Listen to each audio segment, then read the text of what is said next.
اس کے ذریعے سے کیا شے لا سکتے ہیں پاکستان میں انشاءاللہ؟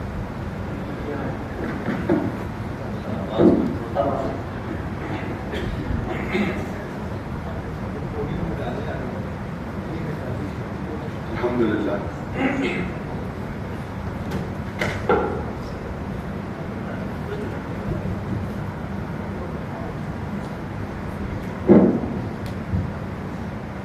الحمدللہ والصلاة والسلام علی رسول اللہ وعلی آلہ وصحبہ اجمعین، اما بعد، اعوذ باللہ من الشیطان الرجیم، بسم اللہ الرحمن الرحیم، ومن احسن قولا ممن دعا الی اللہ وعمل صالحا وقال انی من المسلمین، رب اشرح لي صدری ویسر لي امری واحلل عقدۃ من لسانی یفقهوا قولی۔ میرے محترم مشائخ، میرے محترم بزرگوں اور میرے بھائی، السلام علیکم ورحمۃ اللہ وبرکاتہ۔ مجھے بے حد خوشی ہو رہی ہے کہ 33 سال بعد میں نہ ہی پاکستان میں واپس آیا ہوں، خصوصاً لاہور میں، اور وہ بھی قرآن اکیڈمی میں پھر سے 33 سال بعد میں نے قدم رکھا ہوں۔ ماشاءاللہ مجھے کافی ماشاءاللہ بے حد خوشی محسوس ہو رہی ہے، لیکن ساتھ ساتھ ڈاکٹر احسان احمد صاحب رحمہ اللہ کمی بھی محسوس ہو رہی ہے۔ اور اکثر جب میں پاکستانیوں سے جتنے پاکستان میں ملاقات کرتا ہوں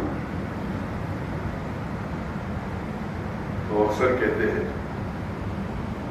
کہ جب ڈاکٹر اسرار احمد صاحب زندہ تھے تو ہم نے ان کی اتنی قدر نہیں کی جتنے کرنا چاہیے، لیکن ابھی جو کہتے ہیں تقریر میں ابھی ہمیں احساس ہوتا ہے۔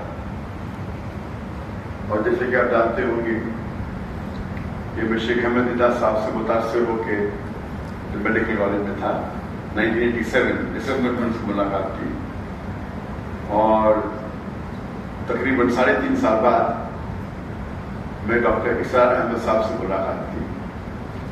یہ دونوں شخص تھے جو مجھے متاثر کیے، اور ان کی وجہ سے میں ڈاکٹر آف باڈی سے ڈاکٹر آف سول بنا،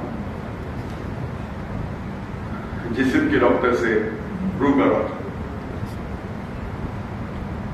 جب دیدار صاحب سے متاثر ہوا میں تو اس کے بعد میں اسلامک ویڈیو کیسٹ باقی جتنے باقی مقررین تھے ان کے سننے لگا، اور اکثر انگریزی میں سنتا تھا۔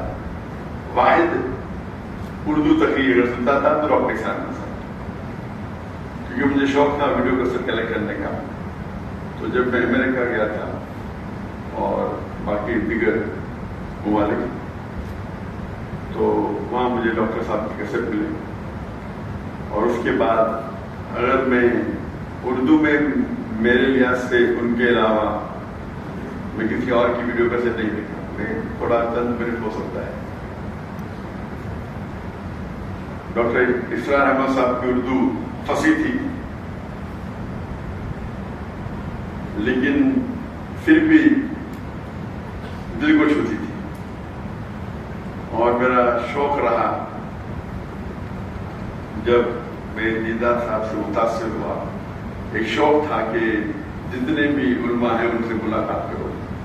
تو شوق نے مجھے 1951 میں پاکستان لے گیا،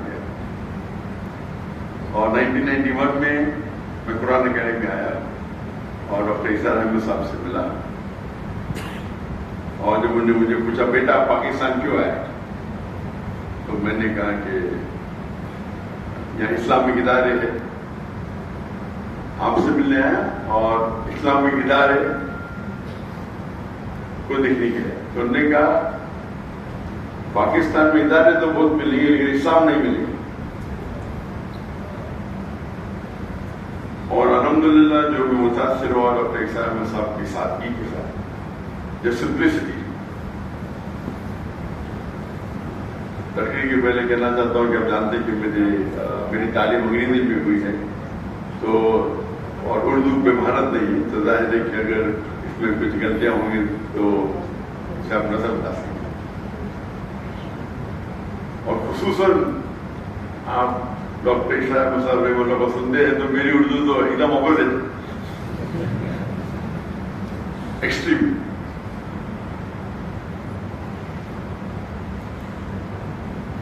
तो जब यहाँ उनसे मुलाकात की, गुफ्तगू तो नहीं हुई, लेकिन सबसे जो अहम मुद्दा था, उन्होंने पूछा कि और मैं MBBS से फारिग हुआ था और मैं इंटर्नशिप कर रहा था। इंटर्नशिप करना जरूरी 1 साल के, 4.5 साल की पढ़ाई होती है, 1 साल का इंटर्नशिप था। उस टाइम में पाकिस्तान चंद हफ्तों के लिए आया था। तो उन्होंने कहा आप क्या करना चाहते हैं? तो मैंने कहा कि मैं सर्जन बनना चाहता हूँ। और क्या? मैंने दाई, दोनों साथ में करूँगा, सर्जन भी बोलूँगा, दाई भी करूँगा। तो डॉक्टर साहब ने कहा कि मैंने 7 साल कोशिश की डॉक्टर और दाई दोनों बनने की, लेकिन मैं नाकामयाब रहा। अगर आप महारत चाहते हैं तो दोनों में से एक चुनना पड़ेगा, और वो एक नसीहत थी जो हो सकता है मेरे जिंदगी को बदल दी। और जब मैं वापस गया, जब मैं वालिदैन से कहा, पहले इरादा था कि जब मैं मास्टर्स करूंगा सर्जरी में तो हफ्ते में आधा दिन छुट्टी मिलती है, 24 आपको हॉस्पिटल में रहना चाहिए। आधा दिन छुट्टी मिलेगी, उस टाइम 2 घंटा में दावती काम करूंगा। हमने इदारा कायम किया था इस्लामिक रिसर्च फाउंडेशन 1951 में, 1991 में। तो मेरा तस्वुर था कि हफ्ते में 2 घंटा दूंगा इदारे के लिए, बाकी टाइम मेडिकल के लिए। वालिदैन ने कहा नो प्रॉब्लम। फिर मैंने कहा कि मैं रोज 2 घंटा देना चाहता हूँ। फिर मेरा इरादा बदल गया कि मैं अभी सर्जरी नहीं करूंगा, सर्जरी में 24 घंटा रहने पड़ेगा। अगर मैं रेडियोलॉजी करूं तो 24 घंटा रहने की जरूरत नहीं।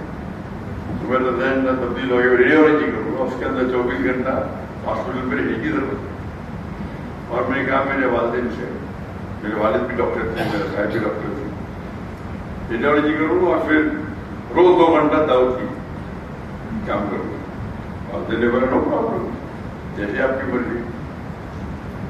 फिर चंद हफ्ते और गए और उस वक्त हमने कायम किया एक पैथोलॉजिकल सेंटर, जो मैं और मेरे भाई 50-50% पार्टनर थे, उसे कायम किया। और फिर मैंने कहा कि अभी 50% मेडिसिन, 50% दावा करेंगे। वालिदैन ने कहा नो प्रॉब्लम। फिर मैंने कहा 2 आवर्स मेडिकल करेंगे और बाकी टाइम दावा करेंगे। मैंने बोला नो प्रॉब्लम, वालिदैन बोला नो प्रॉब्लम। फिर मैं बोला फुल टाइम दावा करूंगा और ये सारा सिलसिला 1 साल से कम करूंगा। ऐसा नहीं कि 5-5, 10 साल बाद, मे भी 8-9 महीने में। और मेरे भाई ने कहा मुझसे कि आप जिंदगी वक्त करो, आप 50% पार्टनर है, आपको आने की जरूरत नहीं, 50% आपको शेयर मिल जाएगी। मैंने कहा नहीं भी चलेगा, ये मैंने कहा 50% मिल जाएगी। तो वहां से सिलसिला शुरू हुआ। बात वापिस से आते डॉक्टर इशराक साहब रहमतुल्लाह, जो उनकी एडवाइस कि अगर डाई को सक्सेसफुल होना है तो अपनी जरूरत, जो आपकी जरूरत की चीजें हैं उसे कम करो, अपनी रिक्वायरमेंट्स को कम करो, ताकि कोई भी आपको उस पर मोहताज न रहने पड़े। अगर आपकी जरूरत ज्यादा है तो फिर आपको शायद ज्यादा पैसा लगेगा, 10 लाख महीने का लगेगा, 20 लाख लगेगा। फिर 10 लाख नहीं मिलेंगे तो आप दूसरी बात करेंगे। अगर आपको हक की बात करना है और अपनी जिंदगी वक्त करना है तो अपनी जरूरत को कम करो, जो रिक्वायरमेंट्स को कम करो। और ये जो नसीहत उन्होंने मुझे दी, इसको मैंने दिल में समा के रखा और आज भी मैं कहता हूं, जब मैंने दावती काम शुरू किया तो फैमिली का फुल सपोर्ट था, तो काम करने की जरूरत ही नहीं थी। लेकिन फिर भी मुझे कई शौक है تو تقریباً